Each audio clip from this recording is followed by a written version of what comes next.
તમે તો ખાલી હાઉસવાઈફ છો, તમે તો ખાલી સ્ટે એટ હોમ મોમ છો. તમને ક્યાં જોબની ખબર છે? બહાર જઈને કેવું કરવું, શું જોબ કરવી, કેટલી મહેનત પડે છે, કેટલા કલાક વર્ક કરવું પડે છે, શિફ્ટ ચેન્જ કરવી પડે છે, પૈસા કમાવતા આવડે છે?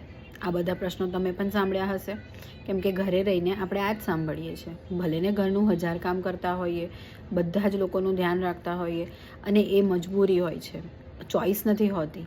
કેમ કે બહાર ના જવાનું એક રીઝન હોય છે, આપણી પાસે રિસ્પોન્સિબિલિટીઝ હોય છે, ફેમિલી હોય છે, બધાના અલગ અલગ કારણો હોય છે.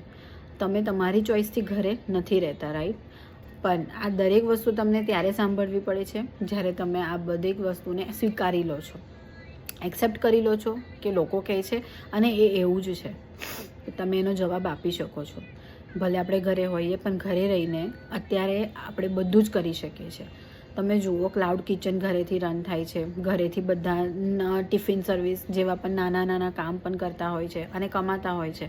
સ્ટીલ એ લોકોની વેલ્યુઝ એક હાઉસવાઈફ અને સ્ટે એટ હોમ મોમ કરતાં વધારે ગણાશે. કેમ? કેમ કે એ લોકો કમાય છે.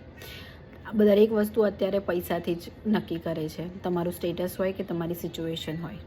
અને રિલેશન પણ લોકો એવી રીતે જ રાખે છે. ડિસાઈડ આપણે કરવાનું છે, રાઈટ? કે આપણે ડિજિટલ વર્લ્ડની અંદર કશું જ હાર્ડ નથી કે તમે કરી ના શકો, કશું જ એવું નથી જે પોસિબલ ના હોય.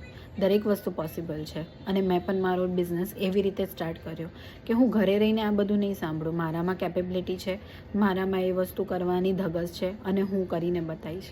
મારું કરિયર સ્ટોપ તો નહીં જ થવા દઉં. ગમે તેટલી રિસ્પોન્સિબિલિટી હોય, પણ હું સાથે સાથે આ પણ કરીશ. તમારા માટે એ ચેલેન્જ તમારે લેવો જ પડશે, નહીં તો તમે પણ એ સાંભળશો કે તે કર્યું છે શું, રાઈટ?